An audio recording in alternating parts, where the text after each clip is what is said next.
Praise God. ದೇವರು ನಮ್ಮನ್ನು ಆಶೀರ್ವದಿಸಲಿ. ಯೇಸು ಕ್ರಿಸ್ತನ ಹೆಸರಿನಲ್ಲಿ ನಮಗೆ ಶುಭಾಶಯಗಳು. ದೇವರ ನಾಮಕ್ಕೆ ಮಹಿಮೆ ಉಂಟಾಗಲಿ. ನಮ್ಮ ಇಂದಿನ ಸಂದೇಶದ ಶೀರ್ಷಿಕೆ ದೇವರ ಕೃಪೆಯನ್ನು ವ್ಯರ್ಥ ಮಾಡಿಕೊಳ್ಳಬೇಡಿ.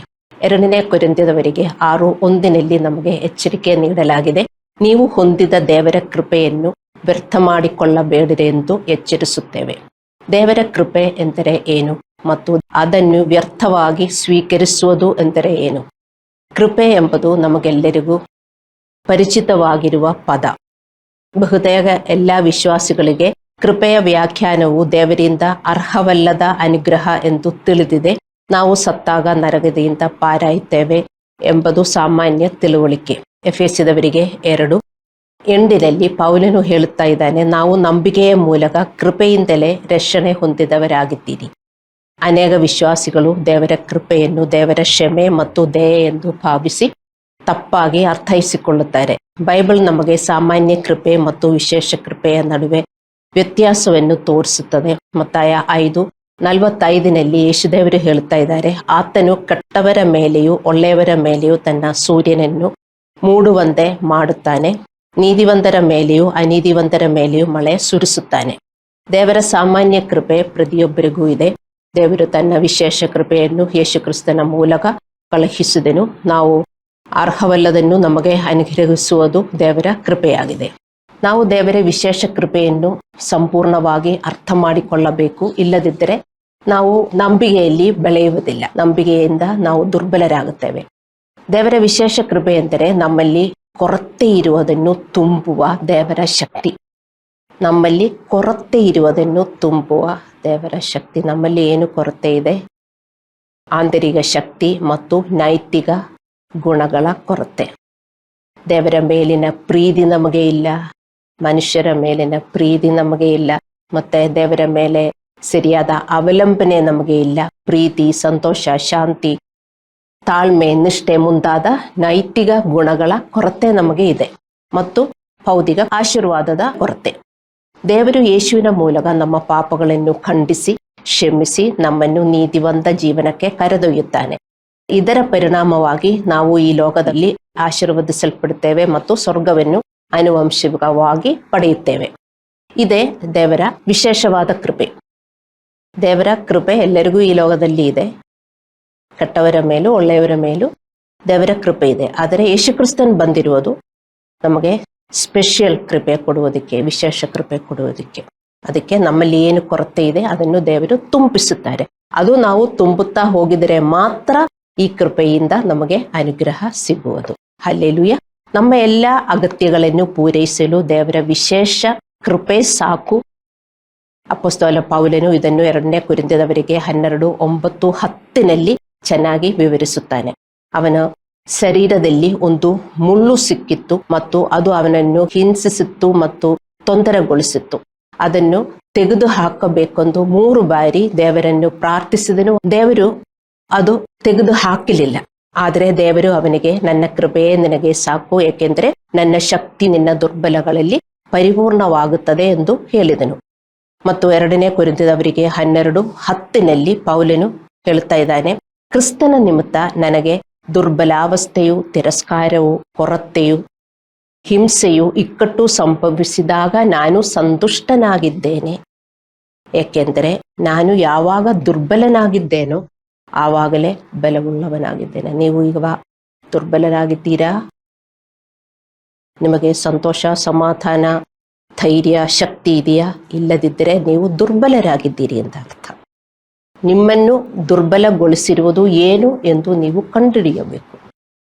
ಅದನ್ನು ನೀವು ಪೂರೈಸಬೇಕು. ನೋಡಿ, ಪೌಲನಿಗೆ ಶರೀರದಲ್ಲಿ ಒಂದು ಮುಳ್ಳು, ಒಂದು ನೋವು, ಅಂದರೆ ತುಂಬಾ ಕಷ್ಟ ಅನುಭವಿಸ್ತಾ ಇದ್ರು ಅವನ ಮಿನಿಸ್ಟ್ರಿ ಅಂತ. ದೇವರೇ ಇದನ್ನು ತೆಗೆದು ಹಾಕು ಅಂತ ಅವನು ಬೇಡಿಕೊಂಡ್ರು 3 ಸಾರಿ. ಆವಾಗ ದೇವರೇನು ಹೇಳಿದ್ರು? ನನ್ನ ಕೃಪೆಯೇ ನಿನಗೆ ಸಾಕು ಅಂತ. ಅವನಿಗೆ ಅರ್ಥವಾಯಿತು. ಅದಕ್ಕೆ ಪೌಲನು ಇಲ್ಲಿ ಬರೆದಿದ್ದಾನೆ, ಕ್ರಿಸ್ತನ ನಿಮಿತ್ತ ನನಗೆ ದುರ್ಬಲಾವಸ್ಥೆಯು, ತಿರಸ್ಕಾರವು, ಕೊರತೆಯು, ಹಿಂಸೆಯು, ಇಕ್ಕಟ್ಟು ಸಂಭವಿಸಿದಾಗ ನಾನು ಸಂತುಷ್ಟನಾಗಿದ್ದೇನೆ. ಇದೆಲ್ಲ ಈ ಲೋಕದಲ್ಲಿ ನಮಗುಂಟಾಗುತ್ತದೆ. ಏನು? ಹಿಂಸೆ ಉಂಟಾಗುತ್ತದೆ, ಇಕ್ಕಟ್ಟು ಸಂಭವಿಸುತ್ತದೆ, ತಿರಸ್ಕಾರ, ಕೊರತೆ, ನಮಗೆ ಕಷ್ಟ, ಇದೆಲ್ಲ ಬರುತ್ತದೆ. ಮತ್ತೆ ಆವಾಗ ಮತ್ತು ನಾವು ದುರ್ಬಲರಾಗಬಾರದು. ಯಾವಾಗ ನಾವು ದುರ್ಬಲರಾಗುತ್ತೇವೆ? ನಮ್ಮ ಪಾಪದಲ್ಲಿ ನಾವು ಮುಳುಗುವಾಗ ನಮಗೆ ಶಕ್ತಿ ಇರುವುದಿಲ್ಲ. ದೇವರ ಮಕ್ಕಳೇ, ಅರ್ಥ ಮಾಡಿಕೊಳ್ಳಿ. ನಾವು ಮತ್ತು ಪಾಪದಲ್ಲಿ ಜೀವನ ಮಾಡಕ್ಕಲ್ಲ ದೇವರ ಹತ್ರ ಬಂದಿರುವುದು, ಮತ್ತು ದೇವರ ಕೃಪೆಯನ್ನು ನಮಗೆ ಸಿಕ್ಕಿರುವುದು. ದೇವರ ಕೃಪೆ ಸಾಕು. ಅನ್ಡಿಸರ್ವ್ಡ್ ಫೇವರ್, ನಾವು ಅನರ್ಹವಾದ ಕೃಪೆ, ಅನರ್ಹವಾದ ಅನುಗ್ರಹ ನಮಗೆ ಸಿಗುತ್ತದೆ. ಅರ್ಥವಾಯ್ತಾ ದೇವರ ಮಕ್ಕಳೇ? ಬೇರೆ ರೀತಿಯಲ್ಲಿ ಹೇಳುವುದಾದರೆ, ದೇವರ ಅದ್ಭುತ ಕೃಪೆಯಿಂದಾಗಿ ಪೌಲನು ತನ್ನ ತೊಂದರೆಗಳಲ್ಲಿ ಮತ್ತು ಹೋರಾಟದಲ್ಲಿ ಸಂತೋಷವಾಗಿದ್ದಾನೆ ಅಂತ. ನೀವು ಹೋರಾಟದಲ್ಲಿ ಮತ್ತು ತೊಂದರೆಯಲ್ಲಿ ನೀವೇನು ಮಾಡ್ತೀರಾ? ಮತ್ತು ದುರ್ಬಲರಾಗಿರ್ತೀರಾ. ಏಕೆಂದರೆ ದೇವರ ಕೃಪೆಯು ಅವನಿಗೆ ಸತ್ಯವನ್ನು ಕಲಿಸಿತ್ತು. ಅಂದರೆ ದುರ್ಬಲಗಳನ್ನು ಬಲಪಡಿಸುವುದು ಅವನ ಸಮಸ್ಯೆಗಳನ್ನು ಪರಿಹರಿಸಲು ದೇವರಿಂದ ಸಹಾಯ ಪಡೆಯುವ ಮಾರ್ಗವಾಗಿದೆ ಎಂದು ಅವನಿಗೆ ಗೊತ್ತಾಗಿದೆ. ವಿಶ್ವಾಸಿಗಳಿಗೆ ಪಾಸ್ಟರ್ಗಳಿಗೆ ಕೊಟ್ಟರು ಅರ್ಥವಾಗುವುದಿಲ್ಲ. ಹಲ್ಲೆಲೂಯಾ. ದೇವರ ಕೃಪೆಯಿಂದ ನಾವು ಪರೀಕ್ಷೆಗಳು ಮತ್ತು ಕ್ಲೇಶಗಳನ್ನು ಎದುರಿಸಿದಾಗಲೂ ನಾವು ಸಹಿಸಿಕೊಳ್ಳಬಹುದು ಮತ್ತು ಮುಂದುವರಿಸಬಹುದು ಮತ್ತು ದೇವರ ಸಹಾಯವನ್ನು ಪಡೆಯಬಹುದು. ಈ ಲೋಕದಲ್ಲಿ ಕ್ಲೇಶಗಳು ಬರುತ್ತದೆ, ಹೋರಾಟಗಳು ಬರುತ್ತದೆ, ಇದೆಲ್ಲ ಬರ್ತದೆ. ಆದರೆ ಅದು ಸಹಿಸಿಕೊಳ್ಳುವುದು ನಾವು ಮತ್ತು ಹೋರಾಡಿ ಅಲ್ಲ. ಸಹಿಸಿಕೊಳ್ಳುವುದು ಅಂದರೆ, ನೀವು ನನ್ನ ಹತ್ರ ಫೈಟ್ ಮಾಡಕ್ ಬಂದ್ರೆ ನಾನು ಸುಮ್ಮನೆ ಇರುವುದು ಸಹಿಸಿಕೊಳ್ಳುವುದು ಅಲ್ಲವಾ? ಮತ್ತು ನಾನು ನಿಮ್ಮ ಹತ್ರ ಫೈಟ್ ಮಾಡಕ್ ಬಂದ್ರೆ ನಾನು ಸಹಿಸಿಕೊಳ್ಳುವುದಾ? ಅಲ್ಲ. ಅದು ಸಹಿಸಿಕೊಳ್ಳುವುದಕ್ಕೆ ನಮಗೆ ಶಕ್ತಿ ಬೇಕು. ಅದಕ್ಕೋಸ್ಕರನೇ ನೀವು ಪ್ರಾರ್ಥಿಸಬೇಕಾಗಿರುವುದು ಮತ್ತು ಪ್ರಾಕ್ಟೀಸ್ ಮಾಡಬೇಕಾಗಿರುವುದು. ಇದಕ್ಕೆ ನಮಗೆ ದೇವರ ಕೃಪೆ ಸಿಕ್ಕಿರುವುದು. ನಮ್ಮಲ್ಲಿ ಕೊರತೆ ಇರುವುದನ್ನು, ನೈತಿಕ ಗುಣಗಳನ್ನು ದೇವರು ತುಂಬಿಸುತ್ತಾರೆ. ಹಲ್ಲೆಲೂಯಾ. ದೇವರ ಕೃಪೆ ನಮಗೆ ಸಾಕಾಗಿದೆ. ನೋಡಿ, ಪೌಲನೇನು ಹೇಳಿದೆ? ನನ್ನ ಕೃಪೆಯೇ ನನಗೂ ಸಾಕು. ನಮಗೆಲ್ಲರಿಗೂ ದೇವರ ಕೃಪೆ ದೇವರು ಕೊಟ್ಟಿಲ್ವಾ? ಅದೇ ಸಾಕು. ದೇವರ ಕೃಪೆಯ ಮುಂದೆ ನಾವು ಮತ್ತು ನಮ್ರರಾಗಿ ನಾವು ಜೀವನ ಮಾಡಿದರೆ ನಮಗೊಳ್ಳೆಯ ಜೀವನ ಈ ಲೋಕದಲ್ಲಿ ಸಿಗುತ್ತದೆ. ದೇವರ ಮಕ್ಕಳೇ, ಅರ್ಥ ಮಾಡಿಕೊಳ್ಳಿ. ದೇವರ ಕೃಪೆಯನ್ನು ಹೆಚ್ಚು ನಮಗೆ ಪಡೆಯಬಹುದಾ? ಕೆಲವು ವಿಶ್ವಾಸಿಗಳಿಗೆ ಅದರ ಮೇಲೆ ನಂಬಿಕೆ ಇಲ್ಲ. ದೇವರ ಕೃಪೆಯನ್ನು ಹೆಚ್ಚು ನಮಗೆ ಸಿಗುತ್ತದೆ ಯಾವಾಗ ನಾವು ದೇವರಿಗೆ ವಿಧೇಯರಾಗಲು ವಿನಮ್ರರಾಗಿರುವಾಗ. ಯಾಕೋಬನು 4:6. ಮತ್ತು ಸಂತೋಷದಿಂದ ದೇವರಿಗೆ ಕೊಡುವವರಾಗಿರುವುದರಿಂದ. 2 ಕೊರಿಂಥದವರಿಗೆ 9:7-8. ಮತ್ತು ಕೃಪೆಗಾಗಿ ಪ್ರಾರ್ಥಿಸುವ ಮೂಲಕ. ಇಬ್ರಿಯರಿಗೆ 4:16. ಅನೇಕ ವಿಶ್ವಾಸಿಗಳು ತಾವು ಈಗಾಗಲೇ ಕೃಪೆಯನ್ನು ಪಡೆದಿರುವುದರಿಂದ ಹೆಚ್ಚು ಕೃಪೆಯನ್ನು ಪಡೆಯಲು ಸಾಧ್ಯವಿಲ್ಲ ಎಂದು ಭಾವಿಸುತ್ತಾರೆ. ಹಾಗಾದರೆ ಮತ್ತೆ ನಮ್ಮ ದೌರ್ಬಲ್ಯಗಳ ಸಮಯದಲ್ಲಿ ಕೃಪೆಗಾಗಿ ಪ್ರಾರ್ಥಿಸಬೇಕು ಅಂತ ಯಾಕೆ ಇಬ್ರಿಯರಿಗೆ 4:16 ಬರೆದಿದೆ? ನಮ್ಗೆ ಅರ್ಥವಾಯ್ತಾ? ಯಾಕೆಂದ್ರೆ ನಮಗೆ ಶಕ್ತಿ ಇಲ್ಲ. ಆವಾಗ ನಾವು ದೇವರ ಉಪಸ್ಥಿತಿಯಲ್ಲಿ ಹೋಗಿ, ದೇವರೇ ನನ್ನನ್ನು ನಿನ್ನ ಕೃಪೆಯಿಂದ ತುಂಬಿಸು ಅಂತ ನಾವು ಎದಕ್ಕೆ ಪ್ರಾರ್ಥಿಸಬೇಕು? ಒಮ್ಮೆ ಸಿಕ್ಕಿರುವುದಲ್ವಾ, ಮತ್ತೆ ಎದಕ್ಕೂ ಮತ್ತು ಪ್ರಾರ್ಥಿಸಬೇಕು? ನಮಗೆ ಯಾವಾಗಲೂ ಕೃಪೆ ನಮ್ಮ ಜೊತೆ ಇರಬೇಕು. ನಾವು ಪ್ರಾರ್ಥಿಸಬೇಕು, ನಾವು ದೇವರ ಹತ್ರ ವಿನಮ್ರಗೊಳಿಸಬೇಕು. ಆವಾಗ ನಮಗೂ ದೇವರ ಕೃಪೆ ನಮಗೆ ಸಿಗ್ತದೆ. ಹಲ್ಲೆಲೂಯಾ. ಕೆಲವು ವಿಶ್ವಾಸಿಗಳು ದೇವರ ಕೃಪೆಯಿಂದ ಒಮ್ಮೆ ರಕ್ಷಿಸಲ್ಪಟ್ಟ ನಂತರ ತಮ್ಮ ಪಾಪಗಳು ಜಯಿಸಲು ಯಾವುದೇ ಪ್ರಯತ್ನ ಮಾಡದೆಯೇ ಪಾಪ ಮಾಡುತ್ತಲೇ ಇರ್ತಾರೆ, ಮತ್ತೆ ಕ್ಷಮೆ ಕೇಳುತ್ತಲೇ ಇರಬಹುದು. ಅದಕ್ಕಾಗಿಯೇ ದೇವರಿಂದ ಕೃಪೆ ಸಿಕ್ಕಿತ್ತು ಎಂದು ತುಂಬಾ ವಿಶ್ವಾಸಿಗಳು ಭಾವಿಸುತ್ತಾರೆ. ಆದರೆ ಇದು ದೇವರ ತತ್ವಕ್ಕೆ ತೀರ ವಿರುದ್ಧವಾಗಿದೆ. ಪಾಪ ಮಾಡುತ್ತಲೇ ಇರ್ತಾರೆ ಮತ್ತು ದೇವರ ಮುಂದೆ ಹೋಗಿ ದೇವರೇ ನನ್ನನ್ನು ಕ್ಷಮಿಸು ಎಂದು ಹೇಳುವುದಕ್ಕಲ್ಲ ನಮಗೆ ಕೃಪೆ ಸಿಕ್ಕಿರುವುದು.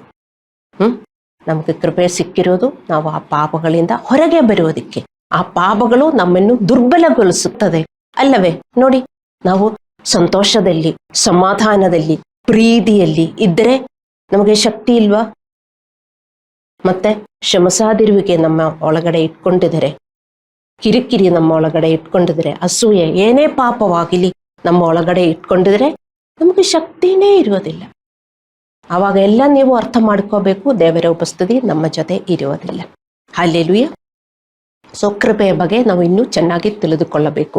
ತೀತನಿಗೆ 2 11:12 ಬರೆದಿದೆ, ಎಲ್ಲ ಮನುಷ್ಯರಿಗೆ ರಕ್ಷಣೆ ಉಂಟು ಮಾಡುವ ದೇವರ ಕೃಪೆಯು ಪ್ರತ್ಯಕ್ಷವಾಯಿತು. ನಾವು ಭಕ್ತಿಹೀನತೆಯನ್ನು, ಲೋಕದ ಆಸೆಗಳನ್ನು ವಿಸರ್ಜಿಸಿ ಭಾಗ್ಯಕರವಾದ ನಿರೀಕ್ಷೆಯನ್ನು, ಅಂದರೆ ಮಹಾದೇವರ ಮತ್ತು ನಮ್ಮ ರಕ್ಷಕನಾದ ಯೇಸುಕ್ರಿಸ್ತನ ಪ್ರಭಾವದ ಪ್ರತ್ಯಕ್ಷತೆಯನ್ನು ಎದುರು ನೋಡುತ್ತಾ ಇಹಲೋಕದಲ್ಲಿ ಸ್ವಸ್ಥ ಚಿತ್ತರಾಗಿಯೂ ನೀತಿವಂತರಾಗಿಯೂ ಭಕ್ತಿಯುಳ್ಳವರಾಗಿಯೂ ಬದುಕಬೇಕೆಂದು ಅದು ನಮಗೆ ಬೋಧಿಸುತ್ತದೆ.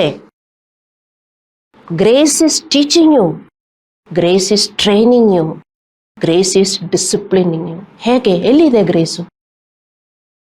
ಎಲ್ಲಿದೆ ಗ್ರೇಸು? ಯಾರು ಇದ್ದಾರೆ ಇಲ್ಲಿ ಮಧ್ಯದಲ್ಲಿ ಗ್ರೇಸು? ಅವಳ ಇದೆಲ್ಲ ಮಾಡುವುದು? ದೇವರ ಕೃಪೆ, ದೇವರ ಕೃಪೆ. ನೋಡಿ, ನಿಮಗೆ ಈಗ ಗೊತ್ತಾಗುತ್ತೆ, ಹೌದು ನಾನು ಕಳಿಸುತ್ತಾ ಇದ್ದೀನಿ ಅಂತ, ನಾನು ಬೋಧಿಸುತ್ತಾ ಇದ್ದೀನಿ ಅಂತ. ನಿಮ್ಮ ಪಾಸ್ಟರು ಬೋಧಿಸುತ್ತಾ ಇದ್ದಾರೆ. ಆದರೆ ಕೃಪೆ ಹೇಗೆ ಬೋಧಿಸುವುದು? ಕೃಪೆ ಹೇಗೆ ಡಿಸಿಪ್ಲಿನ್ ಮಾಡುವುದು? ಕೃಪೆ ಹೇಗೆ ನಿಮ್ಮನ್ನು ಟೀಚ್ ಮಾಡುವುದು, ಕಲಿಸುವುದು? ನೀವು ಅರ್ಥ ಮಾಡಿಕೋಬೇಕು. ಇದರಲ್ಲಿ ನಾವು ಓದಿರುವುದು. ಇದರ ಅರ್ಥವೇನು? ಕೃಪೆಯು ನಮಗೆ ಇಹಲೋಕದಲ್ಲಿ ಸ್ವಸ್ಥ ಚಿತ್ತರಾಗಿಯೂ ನೀತಿವಂತರಾಗಿಯೂ ಭಕ್ತಿಯುಳ್ಳವರಾಗಿಯೂ ಬದುಕಬೇಕೆಂದು ಅದು ನಮಗೆ ಬೋಧಿಸುತ್ತದೆ. ಹಲ್ಲೆಲೂಯ. ದೇವರ ಕೃಪೆ ನಮ್ಮೊಂದಿಗಿದ್ದರೆ ದೈವಿಕ ಜೀವನವನ್ನು ನಡೆಸಲು ನಮಗೆ ತಿಳುವಳಿಕೆ ಮತ್ತು ಪ್ರಭಾವವನ್ನು ನೀಡುವ ಯಾವುದೋ ಒಂದು ಶಕ್ತಿಯು ನಮಗೆ ಅನಿಸುತ್ತದೆ. ದೇವರ ಕೃಪೆ ಅಂದರೆ ಒಂದು ಶಕ್ತಿ. ಏನೋ ನಮಗೆ ಒಂದು ಫೀಲ್ ಆಗುತ್ತದೆ, ನಾನು ಹಿಂಗೆ ಬದುಕಬಾರದು, ನನ್ನಲ್ಲಿ ಬದಲಾವಣೆ ಉಂಟಾಗಬೇಕು, ಏನೋ ಒಂದು ನಮ್ಮಲ್ಲಿ ಬರ್ತದಲ್ವಾ? ನಿಮಗೆ ಬರ್ತಾ ಇಲ್ಲದಿದ್ದರೆ ನೀವು ತುಂಬಾ ಹಠಮಾರಿಗಳಾಗಿ ಜೀವನ ಮಾಡಿದರೆ, ನಮ್ಮ ಹೃದಯ ತುಂಬಾ ಕಠಿಣಗೊಳಿಸಿ ನಾವು ಪಾಸ್ಟರ ಬೋಧನೆಗೆ ಬಂದು ಕೂತ್ಕೊಂಡ್ರೆ ನಿಮ್ಗಿದೆಲ್ಲ ಆಗುವುದಿಲ್ಲ. ಹಲ್ಲೆಲೂಯ. ದೇವರ ನೀತಿವಂತಿಕೆಯನ್ನು ಮಾಡಲು ಯಾವುದೋ ಒಂದು ಶಕ್ತಿ ಅಥವಾ ಪ್ರಭಾವವನ್ನು ನೀವು ಅನುಭವಿಸಬಹುದು. ಅದು ಕೃಪೆಯಾಗಿದೆ. ಪಾಸ್ಟರು ಬೋಧಿಸುವಾಗ ನಿಮಗೆ ಅನಿಸುವುದಿಲ್ವಾ, ನಾನು ಹೀಗೆ ಜೀವನ ಮಾಡಬಾರದು, ಹೌದು ನನ್ನ ಪಾಪ ಕೆಟ್ಟದು, ಹೌದು ನನ್ನ ಕೋಪ ಕೆಟ್ಟದು, ಹೌದು ನನ್ನ ಕಿರಿಕಿರಿ ಕೆಟ್ಟದು, ನಿಮಗೆ ಅನಿಸುತ್ತಾ ಇಲ್ವಾ? ಹಲ್ಲೆಲೂಯ. ಹೀಗೆ ಕೃಪೆಯು ನಿಮಗೆ ಬೋಧಿಸುತ್ತದೆ, ನಿಮ್ಮಲ್ಲಿ ಆ ತಿಳುವಳಿಕೆ ಉಂಟಾಗುತ್ತದೆ. ಅದು ದೇವರು ನಿಮ್ಮನ್ನು ಪ್ರತ್ಯೇಕವಾಗಿ ಬೋಧಿಸುತ್ತಾ ಇದ್ದಾರೆ. ಹಲ್ಲೆಲೂಯ. ಮತ್ತು ದೇವರ ವಾಕ್ಯವನ್ನು ಓದುವುದರಿಂದ ಮತ್ತು ಪಾದ್ರಿಗಳು ಬೋಧಿಸುವ ಮತ್ತು ಕಲಿಸುವ ದೇವರ ವಾಕ್ಯದ ಮೂಲಕ ನಾವು ಕೃಪೆಯ ಶಕ್ತಿ ಮತ್ತು ಪ್ರಭಾವವನ್ನು ನಾವು ಪಡೆಯಬಹುದು. ನೀವು ನಿಮ್ಮ ಪಾದ್ರಿಯ ಯೂಟ್ಯೂಬ್ ಸಂದೇಶವನ್ನು ಕೇಳುತ್ತಲೇ ಇದ್ದಾಗ ದೇವರ ಕೃಪೆಯನ್ನು ಅನುಭವಿಸಬಹುದು. ಅದಕ್ಕೆ ನಾವು ಯೂಟ್ಯೂಬ್ನಲ್ಲಿ ಇದೆಲ್ಲ ನಾವು ಅಪ್ಲೋಡ್ ಮಾಡುತ್ತೇವೆ. ಹೇಗೆ ನಿಮಗೆ ಕೃಪೆಯು ಸಿಗುತ್ತದೆ? ದೇವರ ಮಕ್ಕಳೇ ಹೇಳಿ. ನೀವು ಸುಮ್ಮನೆ ಹಂಗು ಚರ್ಚು ಬಂದು ಹೋಗಿ ಏನೋ ಒಂದು ಜೀವನ ಮಾಡಿದರೆ ಕೃಪೆ ಬರ್ತದಾ? ಇಲ್ಲ. ನೀವು ಇಲ್ಲಿ ಭಕ್ತಿಯಿಂದ ಬಂದು ಕೂತುಕೊಳ್ಳಬೇಕು. ದೇವರೇ, ನನ್ನೊಂದಿಗೆ ಮಾತನಾಡು, ನನ್ನನ್ನು ಕಲಿಸು, ನನಗೆಲ್ಲಿ ಬದಲಾವಣೆ ಉಂಟಾಗಬೇಕು, ನನಗೆಲ್ಲಿ ಅರ್ಥವಾಗುವುದಿಲ್ಲ ಅದನ್ನು ನನಗೆ ತಿಳಿಸು ಎಂದು ನೀವು ಪ್ರಾರ್ಥಿಸಿದರೆ ನಿಮಗೆ ಚೆನ್ನಾಗಿ ದೇವರು ಬೋಧನೆ ಕೊಡ್ತಾರೆ, ಕಲಿಸಿಕೊಡ್ತಾರೆ. ಸುಮ್ಮನೆ ಹಾಗೇ ಬಂದಿರಬಾರದು. ಇಲ್ಲದಿದ್ರೂ ಕೂಡ ನಿಮಗೆ ವ್ಯಕ್ತವಾಗುತ್ತೆ, ಅರ್ಥವಾಗುತ್ತದೆ ಅಲ್ಲವೇ? ಅದೇ ಕೃಪೆ. ನಿಮಗೆ ಕೃಪೆ ಕೊಡುವುದಕ್ಕಾಗಿ ದೇವರು ಅವರು ಅಪಾಯಿಂಟ್ ಮಾಡಿದ ಸೇವಕರನ್ನು ಉಪಯೋಗಿಸುತ್ತಾರೆ. ಪಾಸ್ಟರ್ಸು ಬೋಧನೆ ಮಾಡುವಾಗ ದೇವರು ನಿಮ್ಮೊಂದಿಗೆ ಮಾತನಾಡುತ್ತಾರೆ, ನಿಮಗೆ ಅದು ಅರ್ಥವಾಗುತ್ತದೆ. ಅದೇ ಕೃಪೆ. ನಾನು ಇಲ್ಲಿ ಇಲ್ಲದಿದ್ದರೆ, ಅಲ್ಲಾಂದ್ರೆ ಒಂದು ಪಾಸ್ಟರ್ ಇಲ್ಲಿ ಇಲ್ಲದಿದ್ದರೆ ನಿಮಗೆ ಕೃಪೆ ಬರುತ್ತದಾ? ನೀವು ಸುಮ್ಮನೆ ಇಲ್ಲಿ ಬಂದು ಕುತ್ಕೊಂಡು ಪ್ರಾರ್ಥನೆ ಮಾಡಿಕೊಂಡು ಹೋಗಿದ್ರೆ ಇಲ್ಲ. ಅದಕ್ಕೆ ನಿಮಗೆ ಬೋಧನೆ ಬೇಕು. ಕೆಲವರಿಗೆ ಬರೀ ಪ್ರಾರ್ಥನೆ ಸಾಕು, ಅವರಿಗೆ ಬೋಧನೆ ಏನು ಕೇಳಿಸ್ಕೊಳ್ಳೋದೇನು ಇಷ್ಟ ಇಲ್ಲ. ಅದಲ್ಲ ನಮ್ಮ ಜೀವನ. ಹಲ್ಲೆಲೂಯ. ಇದು ಅರ್ಥ ಮಾಡಿಕೊಳ್ಳುವುದು ಬಹಳ ಮುಖ್ಯ. ನೀವು ಭೌತಿಕ ಜೀವನವನ್ನು ನಡೆಸುತ್ತಿದ್ದರೆ, ನಿಮಗಾಗಿ ಮತ್ತು ಇತರರಿಗಾಗಿ ಸಾಕಷ್ಟು ಪ್ರಾರ್ಥನೆಗಳಿಲ್ಲದಿದ್ದರೆ, ನೀವು ಹಾಗೆಯೇ ಬದುಕಿದರೆ, ದೇವರಿಗೆ ಯಾವುದೇ ಸೇವೆಯನ್ನು ಮಾಡದೆ ನೀವು ಬದುಕುತ್ತಿದ್ದರೆ ಮತ್ತು ನೀವು ಕೃಪೆಯಿಂದ ರಕ್ಷಿಸಲ್ಪಟ್ಟಿದ್ದೀರಿ ಎಂದು ಹೇಳುತ್ತಿದ್ದರೆ ಅದು ದೇವದೂಷಣೆಯಾಗಿದೆ. ದೇವರ ಕೃಪೆಯಿಂದ, ನೀವೇ ಹೇಳ್ತೀರಾ ದೇವರ ಕೃಪೆ, ಎಲ್ಲ ದೇವರ ಕೃಪೆ, ದೇವರ ಕೃಪೆಯಿಂದ ನಾನು ರಕ್ಷಿಸಲ್ಪಟ್ಟಿದೆ ಅಂತ. ಮತ್ತು ನೀವು ಹಳೆಯ ಜೀವನ ಮುಂದುವರಿಸುತ್ತಾ ಇದ್ದರೆ ಅದು ದೇವದೂಷಣವಾಗಿದೆ. ನಿಮ್ಮಲ್ಲಿ ಪರಿವರ್ತನೆ ಉಂಟಾಗಬೇಕು. ಬೇರೆಯವರು ನೋಡಿದರೆ ನೀವು ಯೇಸುವಿನ ತರ ಬೆಳೆಯುತ್ತಾ ಇದೆ, ಯೇಸುವಿನ ಪಾತ್ರಗಳು ನಿಮ್ಮಲ್ಲಿ ಇದೆ, ಅದು ಬೆಳೆಯುತ್ತಾ ಇರುತ್ತದೆ. ಆದರೆ ಮಾತ್ರ ನಿಮಗೆ ಹೇಳಕ್ಕಾಗತ್ತೆ ಕೃಪೆಯಿಂದ ನಾನು ರಕ್ಷಿಸಲ್ಪಟ್ಟಿದೆ ಅಂತ. ಮತ್ತೆ ವಿಶ್ವಾಸಿಗಳು ನಾನು ಕೃಪೆಯಿಂದ ರಕ್ಷಿಸಲ್ಪಟ್ಟಿದೆ ಅಂತ ಹೇಳಿ ಜಗಳ ಮಾಡುವುದು, ಹಳೆಯ ತರ ಜೀವನ ಮಾಡುವುದು ಎಂದು ಹೇಳಿದರೆ ಅದು ದೇವದೂಷಣವಾಗಿದೆ. ಅರ್ಥ ಮಾಡಿಕೊಳ್ಳಿ ದೇವರ ಮಕ್ಕಳೇ. ಮತ್ತೆ ಅವರು ಸ್ವಾರ್ಥಿಗಳಾಗಿ ದೇವರ ಸೇವೆ ಏನೂ ಮಾಡುವುದಿಲ್ಲ, ಬೇರೆಯವರಿಗೆ ಪ್ರಾರ್ಥನೆ ಮಾಡುವುದಿಲ್ಲ. ಆದರೆ ಬರೀ ಕೃಪೆ ಕೃಪೆ ಕೃಪೆ ಎಂದು ಹೇಳಿದರೆ ಅವರಿಗೆ ಕೃಪೆ ಏನೆಂದು ಅರ್ಥವಾಗಲಿಲ್ಲ, ಅದೂ ಅಲ್ಲ, ಅವರು ದೇವ ದೂಷಣೆ ಮಾಡುತ್ತಾ ಇದ್ದಾರೆ. ನಾವು ದೇವರ ಕೃಪೆಯಲ್ಲಿ ಬೆಳೆಯಬೇಕು ಅಂತ 2 ಪೇತ್ರನು 3:17 ಬರೆದಿದೆ. ನಾವು ದೇವರ ಕೃಪೆಯಲ್ಲಿ ಬೆಳೆಯಬೇಕು. ನಮಗೆ ದೇವರ ಕೃಪೆ ಸಿಗಿರುವುದು ದೇವರ ಕೃಪೆಯಲ್ಲಿ ಬೆಳೆಯುವುದಕ್ಕೆ. ಹೌದು, ನಿಮಗೆ ಆ ಫೀಲಿಂಗ್ ಉಂಟಾಗುತ್ತದೆ, ಏನೋ ಒಂದು ನಿಮಗೆ ಒಂದು ತಿಳುವಳಿಕೆ ಉಂಟಾಗುತ್ತದೆ. ಹೌದು, ನಾನು ಹಿಂಗೆ ಮಾತಾಡಬಾರದು, ಹಿಂಗೆ ಯೋಚನೆ ಮಾಡಬಾರದು, ಹಿಂಗೆ ಜೀವನ ಮಾಡಬಾರದು. ನೀವು ಚರ್ಚಲ್ಲಿ ನಿರಂತರವಾಗಿ ಬರ್ತಾ ಇರುವವರಾಗಿದ್ದರೆ ದೇವರ ಕೃಪೆ ನಮಗೆ ಸಿಗುತ್ತದೆ. ದೇವರು ನಿಮ್ಮೊಂದಿಗೆ ಮಾತನಾಡುತ್ತಾ ಇರುತ್ತಾರೆ. ಹಲ್ಲೆಲೂಯ.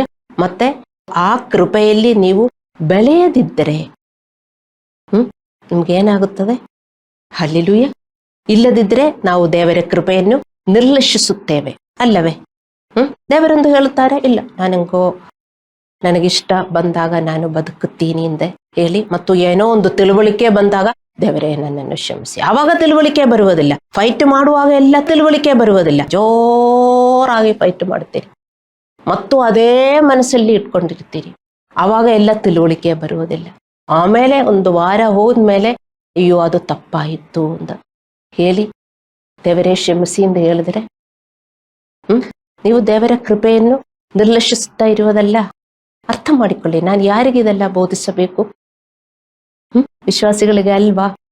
ಹಲ್ಲೆಲೂಯ. ನೋಡಿ, ಪೌಲನು ಏನು ಹೇಳ್ತಾ ಇದ್ದಾನೆ? 1 ಕೊರಿಂಥದವರಿಗೆ 15:10. ಆದರೆ ನಾನು ಎಂಥವನಾಗಿದ್ದೇನೋ ದೇವರ ಕೃಪೆಯಿಂದಲೇ ಅಂಥವನಾಗಿದ್ದೇನೆ. ನನಗುಂಟಾದ ಆತನ ಕೃಪೆಯು ನಿಷ್ಫಲವಾಗಲಿಲ್ಲ. ನಾನು ಅವರೆಲ್ಲರಿಗಿಂತಲೂ ಹೆಚ್ಚಾಗಿ ಪ್ರಯಾಸಪಟ್ಟನು. I work hard with the grace of God. ಪಾಸ್ಟ್ರೆ, ತುಂಬಾ ಚೆನ್ನಾಗಿತ್ತು ಮೆಸೇಜು, ನನಗೋಸ್ಕರ ದೇವರು ಕೊಟ್ಟಿರುವುದನ್ನು ಹೇಳಿ ನೀವು ನಿರ್ಲಕ್ಷಿಸಿ ನಿಮ್ಮೊಂದಿಗೆ ದೇವರು ಮಾತನಾಡಿದರೆ ದೇವರ ಭಕ್ತಿಯಿಂದ ಅದು ನೀವು ತಕ್ಕೊಂಡು ಅದೇ ತರ ನಿಮ್ಮನ್ನು ಸೆಲ್ಫ್ ಕಂಟ್ರೋಲ್ ಮಾಡಿ ನೀವು ಜೀವನ ಮಾಡಬೇಕು. ಆದರೆ ಒಂದು ಪರೀಕ್ಷೆ ಬಂದಾಗ ಮತ್ತು ನೀವು ಹಳೆಯವರಾಗಿ ನೀವು ಜೀವನ ಮಾಡಿದರೆ ಆ ಕೃಪೆಯನ್ನು ನೀವು ನಿರ್ಲಕ್ಷಿಸುತ್ತಾ ಇದ್ದೀರಿ. ಇದೆಲ್ಲ ವಿಶ್ವಾಸಿಗಳು ಅರ್ಥ ಮಾಡಲಿಲ್ಲದಿದ್ದರೆ ಪೌಲನು ತಾನು ಪಡೆದ ಕೃಪೆಯ ಬಗ್ಗೆ ಮಾತನಾಡುತ್ತಿದ್ದಾನೆ ಇಲ್ಲಿ. ದೇವರ ಕೃಪೆಯ ಶಕ್ತಿಯಿಂದ ಅವನು ಕಷ್ಟಪಟ್ಟು ದುಡಿದು ತನ್ನ ಹಠಮಾರಿ ಹೃದಯವನ್ನು ಮುರಿದು ದಿನೇ ದಿನೇ ದೇವರ ಮುಂದೆ ವಿನಮ್ರನಾದನು ಎಂದು ಅವನು ಹೇಳುತ್ತಾ ಇದ್ದಾನೆ. ಹಠಮಾರಿ ಹೃದಯ ಎಲ್ಲ ಮುರಿಯಬೇಕು. ಅದಕ್ಕೆ ನಮಗೆ ದೇವರ ಕೃಪೆ ಕೊಟ್ಟಿರುವುದು.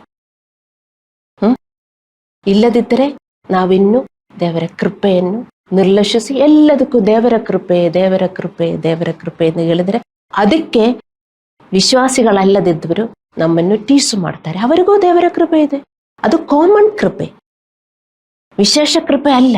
ವಿಶೇಷ ಕೃಪೆಯಿಂದ ನಮಗೆ ಅನರ್ಹವಾದ ಟೆಸ್ಟಿಮನಿಗಳುಂಟಾಗಬೇಕು. ಅನರ್ಹವಾದ ಟೆಸ್ಟಿಮನಿಗಳು. ಯಾಕೆಂದ್ರೆ ನಮ್ಮ ಪಾತ್ರಗಳಿಗೆ ಬದಲಾವಣೆ ಉಂಟಾಗಿದೆ. ನಾನು ಹಳೆಯವನಲ್ಲ, ಹಳೆಯವಳಲ್ಲ. ನನಗೂ ತುಂಬಾ ಅನುಗ್ರಹ ಸಿಕ್ಕಿತ್ತು. ನಾನು ದೇವರ ಭಯದಿಂದ ನನ್ನನ್ನು ಕಂಟ್ರೋಲ್ ಮಾಡಿ ದೇವರ ಪಾತ್ರದಿಂದ ನಾನು ವರ್ತಿಸುತ್ತಾ ಇದ್ದೇನೆ. ಆವಾಗ ನಮಗೆ ಅನರ್ಹವಾದ ಆಶೀರ್ವಾದಗಳನ್ನು ನಮಗೆ ಸಿಗುತ್ತದೆ. ಇದೇ ದೇವರ ಕೃಪೆ. ನಾವು ಅನರ್ಹವಾದದ್ದು ಮಾಡಿದರೆ ಅನರ್ಹವಾದ ಕೃಪೆಗಳು ನಮಗೆ ಸಿಗುತ್ತದೆ. ಮತ್ತು ನೀವು ಏನು ಕಷ್ಟಪಡಲಿಲ್ಲದಿದ್ದರೆ, if you are not labouring with the grace of God, ನಿಮಗೇನು ಟೆಸ್ಟ್ ಮಣಿ ಇರುವುದಿಲ್ಲ. ನಿಮ್ಮ ಜೀವನ ಇನ್ನೂ ಕಷ್ಟ ಆಗುತ್ತದೆ. ಹಲ್ಲೆಲೂಯ. ಇದು ದೇವರ ಕೃಪೆ. ಕೃಪೆ ನಮ್ಮನ್ನು ನಾವು ಬದಲಾಯಿಸಿಕೊಳ್ಳಲು ಸಹಾಯ ಮಾಡುತ್ತದೆ. ಪೌಲನು ಹೇಳಿದ ಪ್ರಕಾರ ನಾವು ಮಾಡಬೇಕು ಏನು? ಕೃಪೆಯಿಂದ ನಾವು ಪ್ರಯಾಸ ಪಡಬೇಕು, ಕೃಪೆಯಿಂದ ನಾವು ವರ್ಕ್ ಮಾಡಬೇಕು. ಹಲ್ಲೆಲೂಯ. ದೇವರ ಕೃಪೆಯು ನಾವು ಪ್ರತಿದಿನ ಅನುಭವಿಸುವ ಅವನ ಪ್ರಭಾವ ಮತ್ತು ಶಕ್ತಿ ನಾವು ನೀತಿವಂತ ಜೀವನವನ್ನು ನಡೆಸಲು ಮತ್ತು ನಮ್ಮ ಮೊಂಡುತನದ ಹೃದಯವನ್ನು ಮುರಿಯಬೇಕು.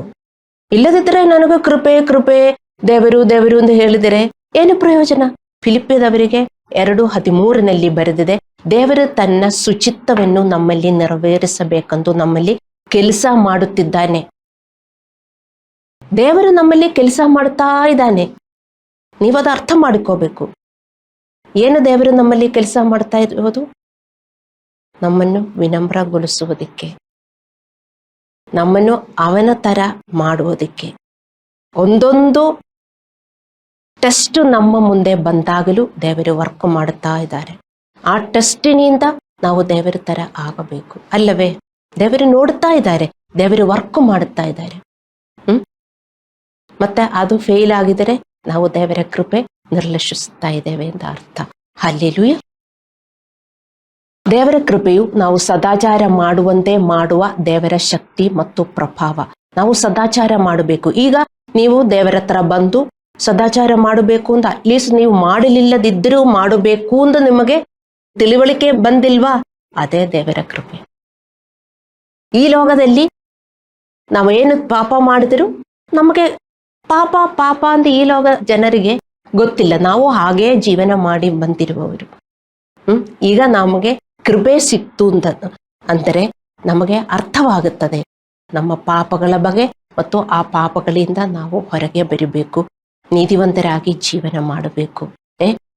ಅದು ನೀವು ದೃಢವಾಗಿ ಅರ್ಥ ಮಾಡಿಕೊಂಡು ಅದನ್ನ ಪ್ರಕಾರ ನೀವು ವರ್ತಿಸಿದರೆ ನಮಗೆ ಎಷ್ಟೊಂದು ಕೃಪೆ ಸಿಗುತ್ತದೆ. ದೇವರ ಮಕ್ಕಳೇ, ಆಶೀರ್ವಾದಗಳು, ಅನರ್ಹವಾದ ಆಶೀರ್ವಾದಗಳು. ನಾನು ಹೆಂಗೆ ನಿಮಗೆ ಅರ್ಥ ಮಾಡಿಸ್ಕೊಡ್ಬೇಕು ಎಂದು ಗೊತ್ತಿಲ್ಲ. ನಾನೆಲ್ಲ ಬೋಧನೆಗಳಲ್ಲೂ ನಿಮಗೆ ಅರ್ಥ ಮಾಡಿಸ್ಕೊಡ್ತೀನಿ. ಆದರೂ ನೀವು ದೇವರ ಕೃಪೆ ವ್ಯರ್ಥಪಡಿಸಿ ಜೀವನ ಮಾಡಿದರೆ ದೇವರ ಮಕ್ಕಳೇ, ಒಂದು ಪಾಸ್ಟರ್ಗೆ ದುಃಖ ಉಂಟಾಗುವುದಿಲ್ಲ. ಪಾಸ್ಟರ್ನ ದೇವರ ಅಪಾಯಿಂಟ್ ಮಾಡಿರುವುದೇ ದೇವರ ಕೃಪೆ ನಿಮ್ಮಲ್ಲಿ ಬರುವುದಕ್ಕೆ. ಅವರು ಅವರ ಕೆಲಸ ಬಿಟ್ಟು ಈ ಕೆಲಸ ಎದಕ್ಕೆ ಮಾಡುವುದು? ಅವರನ್ನು ನೀವು ಎನ್ಕರೇಜ್ ಮಾಡಬೇಕು, ಅಲ್ಲವೇ? ಬರೀ ಬಂದು ಪ್ರೀಚ್ ಮಾಡುವುದು, ನೀವು ನಿಮ್ಮ ಹಾಗೆ ಜೀವನ ಮಾಡ್ತೀರಿ ಅಂದರೆ ಪಾಸ್ಟರ್ಗೆ ಏನು ಎನ್ಕರೇಜ್ಮೆಂಟ್ ಇದೆ ದೇವರ ಮಕ್ಕಳೇ? ಅದು ನೀವು ವರ್ತಿಸಿದರೆ ನಿಮ್ಮಲ್ಲಿ ಬೆಳೆಯುವ ದೇವರನ್ನು ನೋಡಿ ಮಾತ್ರ ಒಂದು ಪಾಸ್ಟರ್ಗೆ ಖುಷಿ ಉಂಟಾಗುವುದು. ನಿಮ್ಮಲ್ಲಿ ಉಂಟಾಗುವ ಟೆಸ್ಟಿಮೊನೀಸು, ದೇವರ ಕೃಪೆ ಎರಡು ಕಡೆ. ಆತ್ಮೀಯವಾಗಿ ನಾವು ಬೆಳೆಯಬೇಕು, ಆವಾಗ ನಾವು ಭೌತಿಕವಾಗಿ ನಮಗೆ ಅನುಗ್ರಹ ಸಿಗುತ್ತದೆ. ಆದರೆ ಒಂದು ಪಾಸ್ಟರ್ ವಿಲ್ ಬಿ ಸ್ಯಾಟಿಸ್ಫೈಡ್. ಇಲ್ಲದಿದ್ದರೆ ಹಲ್ಲೆಲೂಯಾ, ನೀವು ಅರ್ಥ ಮಾಡಿಕೋಬೇಕು. ಪಾಸ್ಟರ್ ಎಲ್ಲ ಬಿಟ್ಬಿಟ್ಟು ದೇವರ ಸೇವೆ ಮಾಡುತ್ತಾ ಇರುವುದು ಯಾರಿಗೋಸ್ಕರ? ಅವರನ್ನು ನೀವು ಡಿಸ್ಕರೇಜ್ ಮಾಡಬಾರದು. ಅವರದೆಲ್ಲ ಬಿಟ್ಟು ಹೋಗಿದರೆ ಹೇಳಿ ದೇವರ ಮಕ್ಕಳೇ, ನೀವೇನು ಮಾಡ್ತೀರಾ? ದೇವರ ಕೃಪೆಯು ನಾವು ಸದಾಚಾರ ಮಾಡುವಂತೆ ಮಾಡುವ ದೇವರ ಶಕ್ತಿ ಮತ್ತು ಪ್ರಭಾವ. ಇದು ದೇವರು ಪಾಸ್ಟರ್ ಮೂಲಕ ಎಲ್ಲ ಚರ್ಚ್ಗೂ ದೇವರು ಕೊಡ್ತಾರೆ. ಒಂದು ಪಾಸ್ಟರ್ ಬೋಧಿಸುವ ಮೂಲಕ ವಿಶ್ವಾಸಿಗಳಿಗೆ ಅವರ ಹಳೆಯ ಜೀವನವನ್ನು ಬಿಟ್ಟು ಹೊಸ ಜೀವನವನ್ನು ಮಾಡಬೇಕು ಅಂತ ವಿಶ್ವಾಸಿಗಳಿಗೆ ತಿಳುವಳಿಕೆ ಬರ್ತದೆ, ಇಲ್ಲವೇ? ಅದಕ್ಕೆ ವಿಶ್ವಾಸಿಗಳು ಚರ್ಚಲ್ಲಿ ಬರುವುದು. ದೇವರ ಕೃಪೆಯು ಪಾಸ್ಟರ್ನ ಮೂಲಕ ನಿಮ್ಮಲ್ಲಿ ಬರುತ್ತದೆ. ಅರ್ಥ ಮಾಡಿಕೊಳ್ಳಿ. ಅದಕ್ಕೋಸ್ಕರ ದೇವರು ಪಾಸ್ಟರ್ನ ನೇಮಿಸಿದ್ದಾರೆ. ಅವರ ಕೆಲಸಗಳೆಲ್ಲ ಬಿಟ್ಟು, ಅವರಿಗೆ ಈಗ ಇನ್ಕಮ್ ಇಲ್ಲ, ಅವರ ಜೀವನ ಕಷ್ಟ. ಆದರೂ ನೋಡಿ, ನೀವು ಬೆಳೆಯಲಿಲ್ಲದಿದ್ದರೆ ಪಾಸ್ಟರ್ಸ್ಗೆ ತುಂಬಾ ಕಷ್ಟ ಆಗುತ್ತದೆ. ಅರ್ಥ ಮಾಡಿಕೊಳ್ಳಿ. ದೇವರ ವಾಕ್ಯದ ಮೂಲಕ ಮತ್ತು ದೇವರ ವಾಕ್ಯವನ್ನು ಸಾರುವ ಮೂಲಕ, ಕಲಿಸುವ ಮೂಲಕ, ನಿಮ್ಮ ಪಾದ್ರಿಯ ಮೂಲಕ ಅದನ್ನು ನೀವು ಸ್ವೀಕರಿಸುವಿರಿ. ಇದೇ ಕೃಪೆಯು ನಿಮಗೆ ಬೋಧಿಸುತ್ತದೆ ಅಂತ. ಅದೇ ಐ ಆಮ್ ಎಕ್ಸ್ಪ್ಲೇನಿಂಗ್. ಇಲ್ಲಿ ನಾವು ಏನು ಓದಿದ್ದೇವೆ? ಇಹಲೋಕದಲ್ಲಿ ಸ್ವಸ್ಥಚಿತ್ತರಾಗಿಯೂ ನೀತಿವಂತರಾಗಿಯೂ ಭಕ್ತಿಯುಳ್ಳವರಾಗಿಯೂ ಬದುಕಬೇಕೆಂದು ಅದು ನಿಮಗೆ ಬೋಧಿಸುತ್ತದೆ. ಅದು ನಿಮಗೆ ಬೋಧಿಸುತ್ತದೆ. ಕೃಪೆಯು ನಿಮಗೆ ಬೋಧಿಸುತ್ತದೆ. ಹೇಗೆ? ಎಲ್ಲಿಂದ ಬರ್ತದೆ ಈ ಕೃಪೆಯು? ಅರ್ಥ ಮಾಡಿಕೊಳ್ಳಬೇಕು. ನೀವು ತಿಳುವಳಿಕೆ ಇಲ್ಲದೆ ಜೀವನ ಮಾಡಬಾರದು. ಒಬ್ಬರು ಸುವಿಶೇಷ ಸಾರಲಿಲ್ಲದಿದ್ದರೆ, ಸುವಿಶೇಷ ಕಳಿಸಿಕೊಟ್ಟಲಿಲ್ಲದಿದ್ದರೆ ಅದು ನಿಮಗೆ ಬರುವುದಿಲ್ಲ. ನೀವು ಬರೀ ನಿಮ್ಮ ಮನೆಯಲ್ಲಿ ಕೂತ್ಕೊಂಡ್ರೆ ನಿಮಗೆ ಈ ಕೃಪೆ ಸಿಗುತ್ತದಾ? ಇಲ್ಲ. ಅದಕ್ಕೆ ಕೂಟ ಇಟ್ಕೊಳ್ಳುವುದು ದೇವರ ಆಲಯದಲ್ಲಿ, ದೇವರ ಆಲಯ ನಡೆಸುವುದು ಅದಕ್ಕೆ, ಚರ್ಚಿ ಇರುವುದು ಅದಕ್ಕೆ. ಎದಕ್ಕೆ? ದೇವರ ಕೃಪೆ ಸಪ್ಲೈ ಮಾಡುವುದಕ್ಕೆ. ಇದೆಲ್ಲ ತಿಳುವಳಿಕೆಯಿಂದ ನೀವು ಜೀವನ ಮಾಡಬೇಕು. ನಿಮಗೆಲ್ಲ ತಿಳುವಳಿಕೆ ಉಂಟಾಗಬೇಕು. ಸುಮ್ಮನೆ ಒಂದು LKG ಕೂಸು ತರ ಬಂದ್ಬಿಟ್ಟು ಎಲ್ಲ ಎಂಜಾಯ್ ಮಾಡಿಕೊಂಡು ಹೋಗಬಾರದು. ನಿಮ್ ತರ ನಾನು ಪಾಸ್ಟರ್ಸು ಮನುಷ್ಯರೇ, ಅವರು ಸೂಪರ್ ನ್ಯಾಚುರಲ್ ರೋಬೋಟ್ಸ್ ಯಾರೂ ಅಲ್ಲ. ನೀವು ಪಾಸ್ಟರ್ಸ್ನೇ ಎನ್ಕರೇಜ್ ಮಾಡಬೇಕು, ಪ್ರೀತಿ ಕೊಡಬೇಕು. ಪಾಸ್ಟರ್ಗೋಸ್ಕರ ನೀವು ಪ್ರಾರ್ಥಿಸಬೇಕು. ಅವರು ನಿಂತ್ಕೊಂಡ್ರೆ ಮಾತ್ರ ನಿಮಗೆ ಕೃಪೆ ಬರುವುದು. ಅವರು ಬಿಟ್ಟು ಹೋಗಿದರೆ ಅವ್ರಿಗೆ ಎಲ್ಲಿಂದ ಇದೆ ಎನ್ಕರೇಜ್ಮೆಂಟ್? ದೇವರ ಮಕ್ಕಳೇ, ಅರ್ಥ ಮಾಡಿಕೊಳ್ಳಿ. ಒಂದು ಪಾಸ್ಟರ್ನ ಕಷ್ಟ ಅವರಿಗೂ ಮಾತ್ರ ಗೊತ್ತಿದೆ, ನಿಮಗೂ ಗೊತ್ತಾಗುವುದಿಲ್ಲ. ಸೊ ಕೃಪೆಯನ್ನು ಬೋಧಿಸುತ್ತದೆ. ಆ ತಿಳುವಳಿಕೆ ಬರಬೇಕಂದ್ರೆ ಒಂದು ಚರ್ಚ್ ಬೇಕು, ಪಾಸ್ಟರ್ಸ್ ಬೇಕು.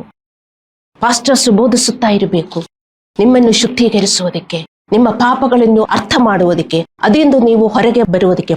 24 hours ಪಾಸ್ಟರ್ಸ್ ಅವರು ಪ್ರೇಯರ್ ಮಾಡುವುದು ನಿಮಗೋಸ್ಕರ. ಮತ್ತು ನೀವು ಅವರಿಗೋಸ್ಕರ ಪ್ರೇಯರ್ ಮಾಡಲಿಲ್ಲದಿದ್ದರೆ ಹಲ್ಲೆಲೂಯ.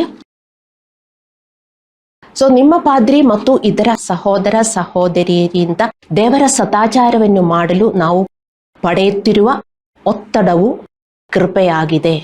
ಯಾರಾದರೂ ನಿಮ್ಮ ಪಾದ್ರಿ ಅಥವಾ ಕ್ರಿಸ್ತನಲ್ಲಿರುವ ನಿಮ್ಮ ಸಹೋದರ ಸಹೋದರಿಯರು ನಿಮ್ಮನ್ನು ನೀತಿಯನ್ನು ಮಾಡಲು ಎಂದು ಬೋಧಿಸುತ್ತಿದ್ದರೆ ಅದು ಕೃಪೆ.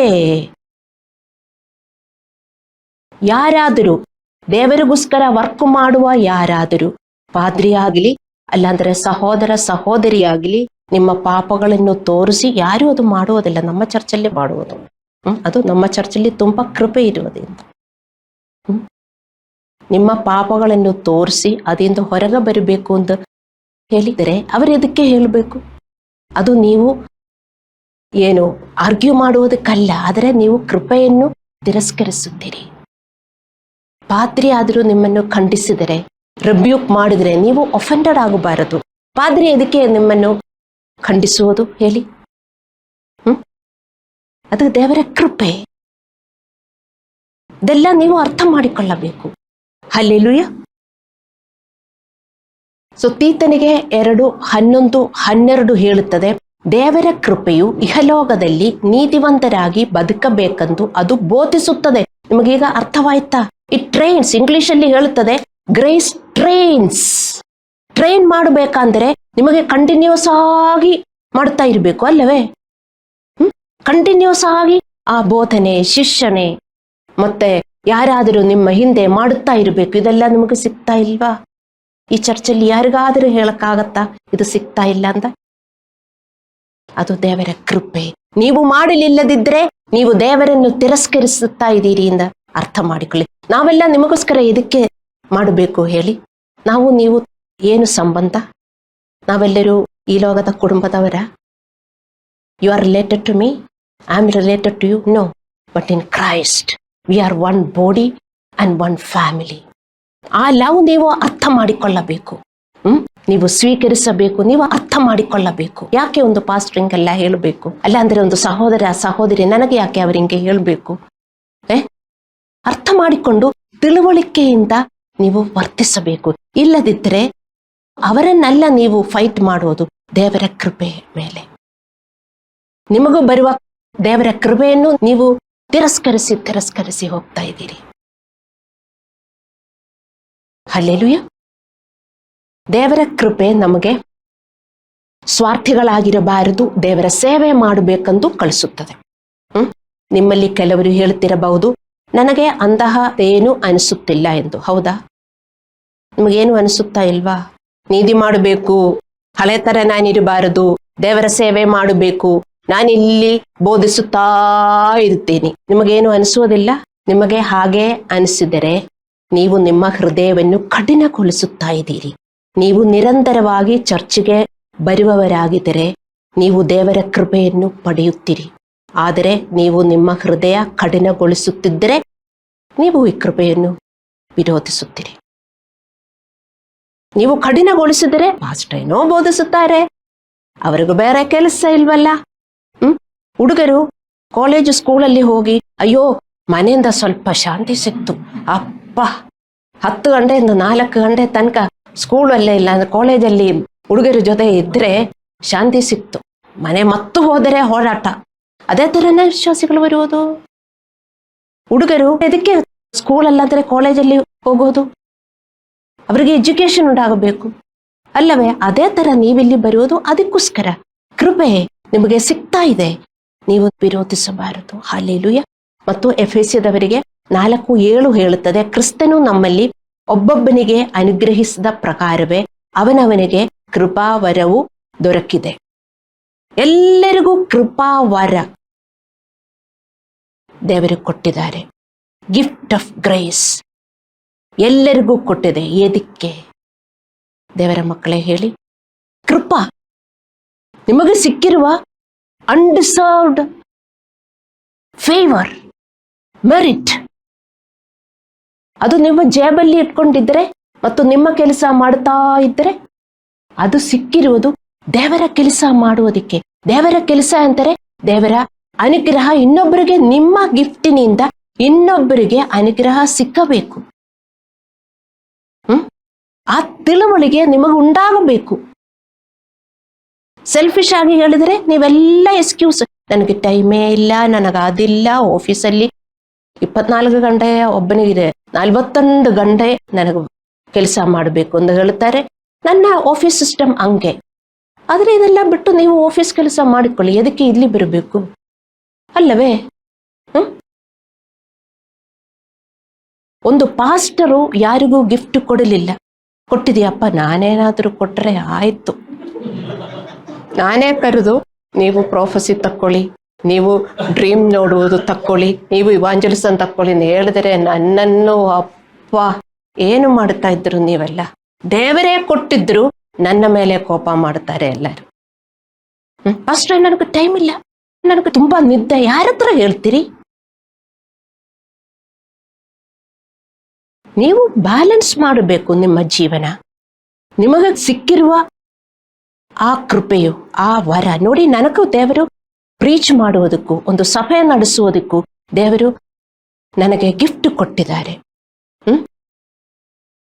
ಮನುಷ್ಯರನ್ನ ಬೋಧಿಸುವುದಕ್ಕೆ ನನಗೂ ಇಲ್ಲಿ ನಿಂತ್ಕೊಂಡಿಲ್ಲ ಅಂದ್ರೂ ಇದೇ ತರ ನನಗೆ ಮಿನಿಸ್ಟ್ರಿ ಮಾಡಬಹುದು. ನಾವೆಲ್ಲರೂ ದೇವರಿಗಾಗಿ ಕೆಲಸ ಮಾಡಲು ಮತ್ತು ಆಶೀರ್ವಾದ ಪಡೆಯಲು ಕೃಪಾವರವನ್ನು ಪಡೆದಿದ್ದೇವೆ. ದೇವರ ಕೃಪೆಯ ಇನ್ನೊಂದು ಮಾರ್ಗವೇನೆಂದರೆ ದೇವರ ಸೇವೆ ನಾವು ಮಾಡುವುದು. ಅಂದರೆ ದೇವರಿಗಾಗಿ ಜನರಿಗೆ ಸೇವೆ ಮಾಡುವುದು. ದೇವರಿಗಾಗಿ ನಿಮ್ಮ ಗಿಫ್ಟು, ದೇವರಿಗಾಗಿ ಜನರಿಗೆ. ಅರ್ಥ ಮಾಡಿಕೊಳ್ಳಿ, ನಿಮ್ಮ ಗಿಫ್ಟು ದೇವರಿಗಾಗಿ ಜನರಿಗೆ. ನೀವದು ಮಾಡಲಿಲ್ಲದಿದ್ದರೆ ಅರ್ಥ ಮಾಡಿಕೊಳ್ಳಿ ಎಷ್ಟು ಸ್ವಾರ್ಥಿಗಳಾಗಿ ನೀವು ಜೀವನ ಮಾಡುತ್ತೀರಿ ಅಂತ. ದೇವರಿಗಾಗಿ ಜನರಿಗೆ ಮಾಡಿದರೆ ನೀವೆಷ್ಟು ಆಶೀರ್ವದಿಸಲ್ಪಡ್ತೀರಿ. ನಾನೊಂದು ಪಾಸ್ಟರ್ ಆಗಿ ನಾನು ಹೃದಯದಿಂದ ಬಯಸುತ್ತೇನೆ, ನೀವೆಲ್ಲರೂ ಚೇಂಜ್ ಆಗಬೇಕು, ನೀವೆಲ್ಲರೂ ದೇವರ ತರ ಬೆಳೆಯಬೇಕು, ನಾವೆಲ್ಲರೂ ಸ್ವರ್ಗದಲ್ಲಿ ಸೇರಬೇಕು. ಇದು ಮಾತ್ರ ನನ್ನ ಬಯಕೆ. ಅದಕ್ಕೋಸ್ಕರ ನಾನು ಜೀವನ ಮಾಡುವುದು. ಅರ್ಥ ಮಾಡಿಕೊಳ್ಳಿ ದೇವರ ಮಕ್ಕಳೇ. ನೀವಿದೆಲ್ಲ ಪರಿಗಣಿಸಲಿಲ್ಲದಿದ್ದರೆ ಎಷ್ಟು ಕಷ್ಟ ನನಗೆ ನಿಮಗೆ ಗೊತ್ತಾ? ಅದೇ ದೇವರ ಆಸೆ ಏನು? ನೀವೆಲ್ಲ ಬದಲಾವಣೆ ಆಗಬೇಕು, ನೀವೆಲ್ಲ ಸ್ವರ್ಗಕ್ಕೆ ಸೇರಬೇಕು. ಆ ಕೆಲಸ ನನ್ನಿಂದ ದೇವರು ಮಾಡಿಸುತ್ತಾರೆ. ಅದೇ ತರ ನಿಮಗೂ ಕೊಟ್ಟಿರುವ ಗಿಫ್ಟಿನಿಂದ ಇನ್ನೊಬ್ಬರಿಗೆ ಉಪಯೋಗ ಉಂಟಾಗಬೇಕು. ಅರ್ಥ ಮಾಡಿಕೊಳ್ಳಿ. ಏನೇ ಆದರೂ, ಚಿಕ್ಕದಾದರೂ ದೊಡ್ಡದಾದರೂ, ಸುವಿಶೇಷ ಸಾರುವುದಾದರೂ, ಇವಾಂಜಲಿಸಂ ಮಾಡುವುದಾದರೂ, ಆ ತಿಳುವಳಿಕೆಯಿಂದ ನೀವು ಇವಾಂಜಲಿಸಕ್ಕೆ ನೀವು ಹೋಗಬೇಕು. ಡೈಲಿ ನೀವಿದು ಮಾಡಬೇಕು. ಇದೇ ದೇವರ ಸೇವೆ. ಅರ್ಥ ಮಾಡಿಕೊಳ್ಳಿ ದೇವರ ಮಕ್ಕಳೇ. ಅದಕ್ಕಾಗಿ ನೀವು ಸಮಯ ಮತ್ತು ಶಕ್ತಿಯನ್ನು ವ್ಯಯಿಸಬೇಕು. ದೇವರ ಸೇವೆ ಮಾಡಲು ನಿಮಗೆ ಸಿಗುತ್ತಿರುವ ಸೌಲಭ್ಯ ದೇವರ ಕೃಪೆ. ಅದು ಕೃಪೆಯಾಗಿದೆ. ನಿಮ್ಮ ಗಿಫ್ಟು ದೇವರ ಕೃಪೆ. ನಿಮ್ಮನ್ನು ಆಶೀರ್ವಾದ ಮಾಡುವುದಕ್ಕೆ, ನಿಮಗೆ ಆಶೀರ್ವಾದ ಬರುವುದಕ್ಕೆ ದೇವರ ಕೊಟ್ಟಿರುವ ಕೃಪೆ ನಿಮ್ಮ ಗಿಫ್ಟು. ನೀವು ಅದೆಲ್ಲ ಮುಚ್ಚಿಬಿಟ್ಟು ನೀವು ಚೆನ್ನಾಗಿ ಬೇರೆ ಎಲ್ಲ ಒಂದೊಂದು ಮಾಡಿಕೊಂಡಿದ್ದರೆ ಏನೂ ಆಗುವುದಿಲ್ಲ, ನಮಗೇನೂ ಆಗುವುದಿಲ್ಲ. ಈಗ ನಾನು ಹೇಳ್ತೇನೆ, ನಾವು ಅರ್ಥ ಮಾಡಿಕೊಳ್ಳಬೇಕಾದ ಇನ್ನೊಂದು ಸತ್ಯ. 2 ಕೊರಿಂಥದವರಿಗೆ 6:1 ಪೌಲನು ನಮಗೆ ಎಚ್ಚರಿಕೆ ನೀಡಿದೆನು, ನೀವು ಹೊಂದಿದ ಕೃಪೆಯನ್ನು ವ್ಯರ್ಥ ಮಾಡಿಕೊಳ್ಳಬೇಡ್ರಿ. ನಿಮಗೊಂದು ಗಿಫ್ಟ್ ಇದೆ, ವ್ಯರ್ಥ ಮಾಡಿಕೊಳ್ಳಬೇಡ್ರಿ. ನೀವು ಯಾರ ಹತ್ರನೂ ನೀವು ಎಕ್ಸ್ಕ್ಯೂಸ್ ಹೇಳಿದರೆ, ನೀವು ವ್ಯರ್ಥ ಮಾಡಿಕೊಂಡ್ರೆ ನಿಮಗೆ ಏನಾಗುತ್ತದೆ ಅಂತ ನಿಮಗೆ ತಿಳುವಳಿಕೆ ಉಂಟಾಗಬೇಕು. ದೇವರ ಕೃಪೆಯನ್ನು ನೀವು ಹೇಗೆ ವ್ಯರ್ಥ ಮಾಡುತ್ತೀರಿ ಎಂದು ನೀವು ಅರ್ಥ ಮಾಡಿಕೊಳ್ಳಬೇಕು. ಕೃಪೆಯು ನಿಮಗೆ ಕಲಿಸಿದಂತೆ ತೀತನಿಗೆ 2:11-12 ಹೇಳುವ ಪ್ರಕಾರ ನಾವು ನೀತಿವಂತರಾಗಿಯೂ ಭಕ್ತಿಯುಳ್ಳವರಾಗಿಯೂ ಬದುಕದಿಲ್ಲದಿದ್ದರೆ ನಾವು ದೇವರ ಕೃಪೆಯನ್ನು ವ್ಯರ್ಥಪಡಿಸುತ್ತೇವೆ. ದೇವರ ಕೃಪೆ ಕಲಿಸಿದಂತೆ ನಾವು ನೀತಿವಂತರಾಗಿಯೂ ಮತ್ತು ಭಕ್ತಿಯುಳ್ಳವರಾಗಿಯೂ ನಾವು ಬೆಳೆಯದಿದ್ದರೆ ನಾವು ದೇವರ ಕೃಪೆಯನ್ನು ವ್ಯರ್ಥಪಡಿಸುತ್ತೇವೆ. ದೇವರ ಸೇವೆ ಮಾಡಲಿಲ್ಲದಿದ್ದರೆ, ನಮಗೆ ಕೊಟ್ಟಿರುವ ದೇವರ ಗಿಫ್ಟಿನಿಂದ ನಾವು ವರ್ಕ್ ಮಾಡಲಿಲ್ಲದಿದ್ದರೆ ದೇವರ ಕೃಪೆ ನಾವು ವ್ಯರ್ಥಪಡಿಸುತ್ತೇವೆ. ನಾವು ದೇವರ ಕೃಪೆಯನ್ನು ಹೀಗೆ ವ್ಯರ್ಥಪಡಿಸುತ್ತೇವೆ.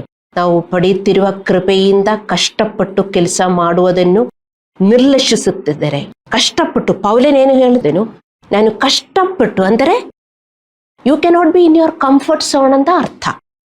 ನಿಮಗೆ ಹೇಳಕ್ಕಾಗಲ್ಲ ನನಗೆ ತುಂಬ ವರ್ಕ್ ಇದೆ ಅಂತ. ನೀವು ಟೈಮ್ ಸೆಗ್ರಿಗೇಟ್ ಮಾಡಬೇಕು. ನಿಮಗೆ ಹೇಳಕ್ಕಾಗಲ್ಲ ನನಗೆ ಅದಾಗತ್ತೆ ಇದಾಗತ್ತೆ ಅಂತ.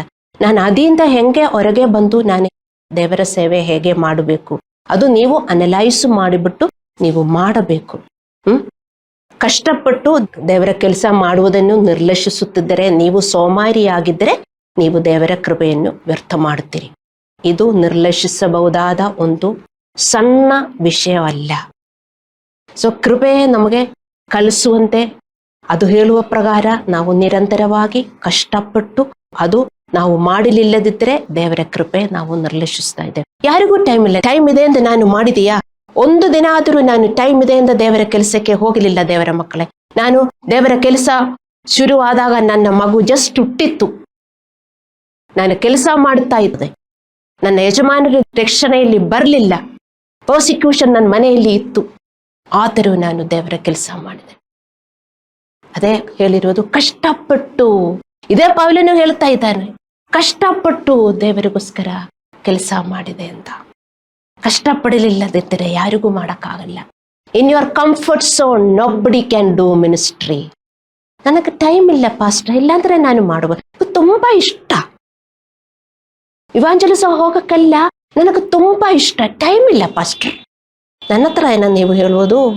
ನನ್ನ ಜೀವನ ನಿಮ್ಗೆ ಗೊತ್ತಿಲ್ಲ, ಅದಕ್ಕೆ ನನ್ನ ಹತ್ರ ಇದೆಲ್ಲ ಹೇಳುವುದು.